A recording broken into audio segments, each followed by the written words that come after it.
BRS పార్టీలో ఒక 10 రోజుల ముంగట మనం ప్రెస్ మీట్ పెట్టి మరి బీఆర్ఎస్ పార్టీలో జరుగుతున్నటువంటి కుటుంబ కుంపటి గురించి, కూతురు తండ్రిని ఉద్దేశించి రాసినటువంటి లేఖ గురించి, అందులో పొందుపరిచినటువంటి అంశాల గురించి చాలా స్పష్టంగా మీడియా ముఖంగా తెలంగాణ ప్రజానికానికి చెప్పడం జరిగింది.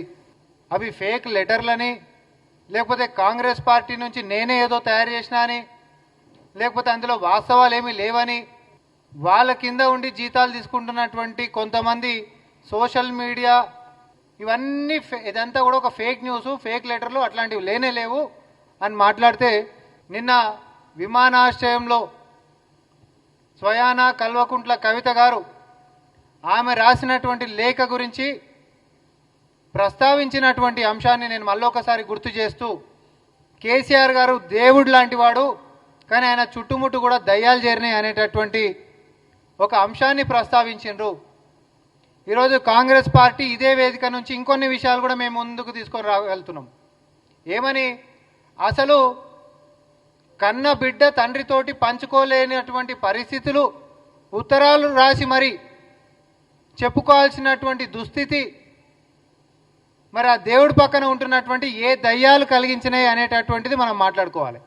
ఆమె దృష్టిలో, కవిత గారి దృష్టిలో కేసీఆర్ గారి పక్కనే ఉంటూ తన మనసులోపటి మాటల్ని కూడా చెప్పనీయకుండా ఆపినటువంటి అతిపెద్ద దయ్యం ఎవరు అనంటే సంతోష్ రావు.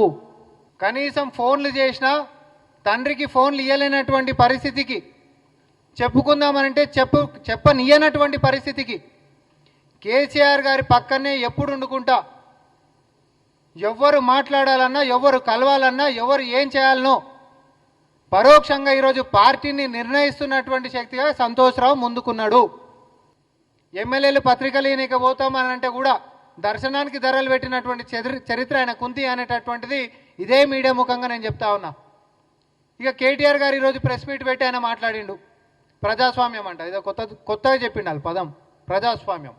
కన్న కూతురు తండ్రితోటి మాట్లాడనీయని పరిస్థితి, ఉత్తరాలలో బాధలను పంచుకునేటటువంటి పరిస్థితి వచ్చింది అనంటే ఇది ఏ ప్రజాస్వామ్యం కిందకి వస్తుందో కేటీఆర్ గారు జవాబు చెప్పాలి. ఇప్పుడు మా పార్టీ ఉంది, ఎవరైనా కూడా వచ్చి మా పిసిసి అధ్యక్షులు గారిని కలవచ్చు, ఎవరైనా మాట్లాడవచ్చు. అది మంచి అయినా, చెడైనా, బాధ అయినా, ఇంకోటి ఏదైనా.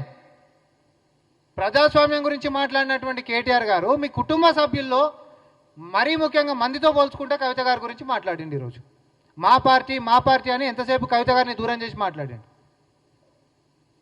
మీ లోపల ఉంటున్నటువంటి కుంపటి ఈరోజు బాటంగా బహిర్గతం అయింది కాబట్టి, స్వయాన కవిత గారే నిన్న మీడియా ముఖంగా చెప్పిరు కాబట్టి ఇంకా దాగుడు మూతలు అక్కడ ఎక్కడున్నాయి.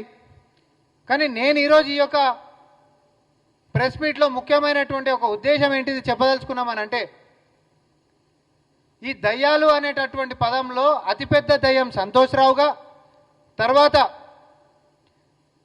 సొంత సోదరైనటువంటి కవిత గారిని కూడా వెనకాలేసుకొని రాకుండా సామాన్య కార్యకర్తలతో కంపేర్ చేసినటువంటి రెండో దయంగా కేటీఆర్ గారు, తర్వాత హరీష్ రావు గారు. ఈరోజు ఎవరి బాధ వాళ్ళకి అయిపోయింది. పార్టీ అధ్యక్షుడి దాని గురించి ఊకే ఇదంతా కుటుంబ సభ్యుల పంచాయతీ ఎందుకు అని చెప్పి ఇంకో కొడుకైనటువంటి సంతోష్ రావు గారిని మరి పార్టీ అధ్యక్షుడి లెక్కనే పెట్టినా కూడా ఆశ్చర్యం ఏముండదు. పెట్టేటటువంటి యోచన కూడా వస్తుండొచ్చు, పెడుతుండొచ్చు కూడా. ఈరోజు కేసీఆర్ గారి యొక్క బీఆర్ఎస్ పార్టీ యొక్క పరిస్థితులు చూస్తే తమిళనాడు దివంగత నేత మాజీ ముఖ్యమంత్రి జయలలిత గారి గుర్తొస్తుంది నాకైతే. సొంతోళ్ళు వెన్నుపోటు పొడిస్తే చివరికి ఒక పార్టీ అంతమెట్లయిపోయింది అనేటటువంటిది ప్రత్యక్ష ఉదాహరణ ఈరోజు జయలలిత గారు. సేమ్ అట్లాంటి పరిస్థితే తెలంగాణలో కూడా కల్వకుంట్ల చంద్రశేఖరరావు గారి దగ్గర కనిపిస్తూ ఉంది చాలా స్పష్టంగా. నేను ఇప్పుడు కూడా చెప్తున్నా, మళ్ళీ నేను వాస్తవాలే చెప్తా ఉన్నా. కుటుంబంలో రగులుతున్నటువంటి చిచ్చు ఆల్రెడీ రగిలింది. ఆ అగ్గి అనేటటువంటిది ఈరోజు ఆర్పంగానే ఆగిపోతుందా, ఆరిపోతుందా అనేటటువంటి ఇది అయితే నాకైతే ఏం కనబడతలేదు. అది కవిత గారి మీద వారు తీసుకోబోతున్నటువంటి క్రమశిక్షణ చర్యలు ని బట్టి కూడా మనందరికి కూడా ఇప్పుడు నేను మీడియా ముఖంగా నేను చెప్పిన ఆమె మీద ఇప్పటికి కూడా క్రమశిక్షణ చర్యలు అని చెప్పి గిట్ట ముందుకు పోతే అది ఆగేటటువంటిది కానే కాదు. ఇప్పటికైనా కొంచెం మనం బజార్లో పడవద్దు, ఇంకింత ఇజ్జత్ తీసుకోవద్దని గిట్ట అనుకుంటే ఏడున్న దుకాణాన్ని నాడు ఆపేసుకొని ఫస్ట్ నలుగురు కలిసి ఒకటే రూమ్లో కూర్చొని సంధిగా మాట్లాడుకొని ముందుకు పోతేనేమో దానికి ఏమైనా బతికేసే గంతు ఉంటుంది, లేకపోతే మాత్రం ఇక దాని భగవంతుడు కూడా కాపాడలేడని చెప్పి చెప్తా ఉన్నాం మేము. ఆమెది అసంతృప్తి ఇప్పటి నుంచి మొదలైనటువంటిది కాదు. వాళ్ళ నాయన 10 సంవత్సరాల పరిపాలన మీద మనం చక్కదిద్దుకోవాల్సినటువంటి అంశాలు ఉన్నాయని సూచనల మార్గంగా మీడియా ముఖంగా ఆమె చెప్పినప్పటి నుంచి సీక్రెట్గానే లేఖ రాసినప్పటికీ కూడా స్పందించకపోతే లేఖ బహిర్గతం అయినటువంటి దాకా, లేఖ బహిర్గతం అయితే కూడా అక్కడికి ఆగకుండా ఆమె మీద గిట్ట క్రమశిక్షణ చర్యలు తీసుకొని ఆమెని బయటికి పంపించేటటువంటి కుట్రలు సఫలీకృతం అయితే మాత్రం ఆ కుటుంబం ఎట్టి పరిస్థితులలో ఇప్పటికే ఆగమాగం ఉంది. అది రేపొద్దున నిలబడేటటువంటి పరిస్థితి లేదు అని చెప్పి నేను తెలంగాణ ప్రజలకి చెప్పదలుచుకున్నా. సో వాళ్ళు మీడియా ముఖంగా వచ్చి మా పార్టీని, మా ప్రభుత్వాన్ని, మా ముఖ్యమంత్రి గారిని ఎన్ని విమర్శలు చేసినా అతికేటటువంటి అంశాలుగా కనిపిస్తలేవు.